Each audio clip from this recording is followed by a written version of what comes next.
Pangandaran dalam berita dilansir dari Harapan Rakyat Online.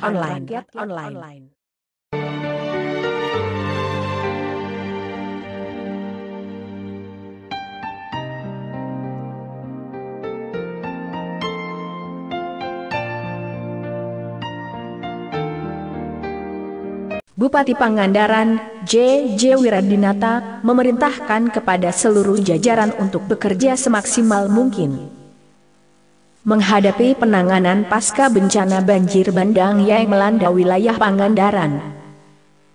Pemerintah mesti bekerja ekstra, terutama Dinas Sosial dan BPBD, agar tidak ada seorang pun korban banjir yang terlewat dari pendataan, kata JJ didampingi wakilnya, Adang Hadari, dan Ketua DPRD, Iwan M. Ridwan, usai meninjau lokasi bencana banjir di Padaherang, Senin 10 Oktober 2016 lalu.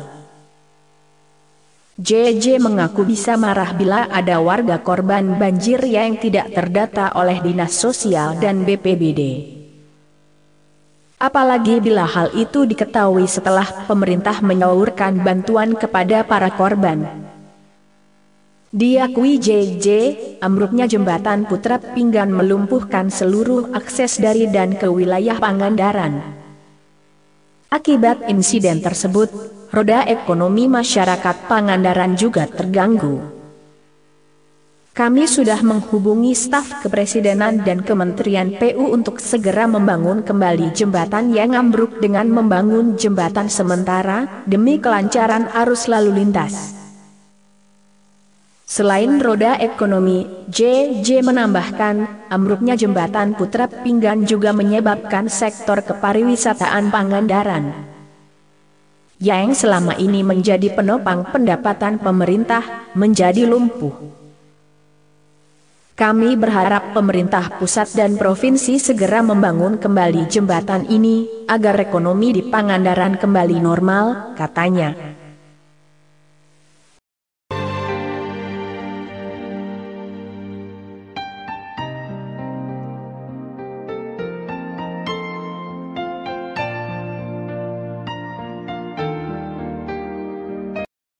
Ketua DPRD Kabupaten Pangandaran, Iwan M. Ridwan, mengungkapkan penanganan terhadap korban bencana angin puting beliung yang terjadi di Kecamatan Parigi akan segera diselesaikan. Dalam kunjungannya ke dapur umum yang berada di Desa Jaladri, Kecamatan Parigi, ia menyempatkan diri memberikan motivasi kepada para tim tagana dan para relawan yang bekerja keras membantu korban bencana puting beliung. Selanjutnya, ia juga melakukan kunjungan ke tempat pengungsian warga korban bencana dan memberikan sejumlah bantuan. Pemerintah akan berusaha secepatnya memberikan bantuan kepada korban angin puting beliung, khususnya mereka yang rumahnya rusak berat akibat tertimpa pohon, ujarnya kepada Harian Rakyat Online, Kamis 13 Oktober 2016. Sebelumnya, Iwan juga melakukan hal serupa meninjau lokasi para korban bencana banjir di wilayah Kecamatan Mangunjaya, Padaherang dan Kalipucang.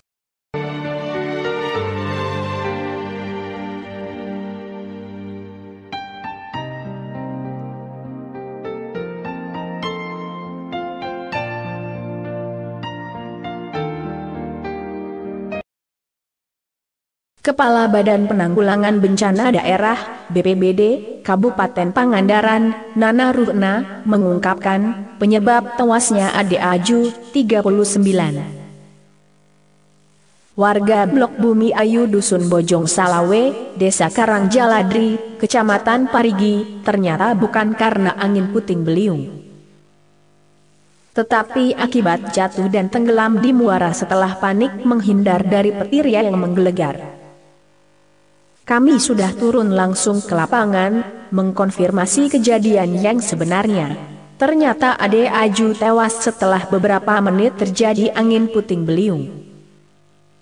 Artinya, dia tewas bukan di saat angin puting beliung menyapu daerah Bojong Salawe, katanya, kepada HR Online, Kamis 13 Oktober 2016. Nana menjelaskan, berdasarkan informasi dari keluarganya, sebelum meninggal korban tengah bercocok tanam di pematang sawah. Saat berada di sawah itulah korban panik ketika mendengar suara petir yang menggelegar. Korban pun langsung lari menyelamatkan diri ke arah jembatan Muara Bojong Salawe. Saat lari menghindari petir serta dalam kondisi panik itulah korban akhirnya terpeleset dari jembatan. Kemudian jatuh ke muara dan akhirnya tenggelam. Korban pun sempat menyelamatkan diri dengan berusaha meraih badan perahu yang berada di muara. Diduga korban kurang mahir berenang, akhirnya usahanya menyelamatkan diri tidak berhasil, terangnya. Menurut Nana, awalnya korban dikabarkan terhempas ke muara dan kemudian tenggelam saat menyelamatkan perahu yang tersapu oleh angin puting beliung. Kalau penyebab meninggalnya akibat tenggelam, memang benar. Tetapi kejadian itu setelah beberapa menit terjadi angin puting beliung, katanya. Nana mengatakan, akibat bencana puting beliung, hanya menimbulkan 11 orang mengalami luka-luka dan shock. Mereka mengalami luka ketika berusaha menyelamatkan diri agar tidak tertimpa reruntuhan rumah atau pohon. Mereka rata-rata panik dan berlari untuk menghindari tertimpa reruntuhan. Ada yang jatuh, ada juga yang malah tertimpa reruntuhan. Tetapi 11 korban luka itu tidak ada yang parah.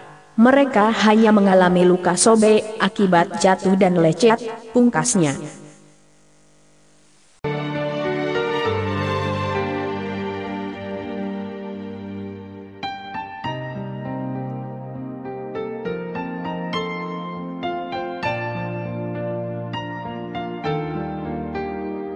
Musibah bencana alam yang terjadi di wilayah Kabupaten Pangandaran ternyata membuat jajaran manajemen Hotel Aston tergerak untuk memberikan sejumlah bantuan kepada korban bencana bersama TNI Angkatan Laut. Kami bekerja sama dengan TNI Angkatan Laut untuk menyalurkan bantuan korban bencana, khususnya bencana banjir bandang, ujar Danur, salah satu pegawai Hotel Aston, kepada Harian Rakyat Online, Kamis 13 Oktober 2016. Dia menjelaskan bahwa penyaluran bantuan tersebut terbagi dalam 3 titik, yakni korban bencana yang terletak Desa Cikalong dan Desa Sukarsik, Kecamatan Sidamulih. Selain itu, Desa Bojong yang berada di Kecamatan Parigi juga mendapatkan bantuan. Ini bentuk kepedulian dan bantuan spontan Hotel Aston kepada para korban. Mudah-mudahan bermanfaat, tutupnya. Hal senada juga diungkapkan Damposal Pangandaran, Dayat. Dia mengatakan selalu siap menyalurkan bantuan dari siapapun untuk korban bencana, termasuk Hotel Aston. Semoga instansi lain bisa mengikuti jejak Hotel Aston yang peduli dengan korban bencana di Pangandaran, katanya.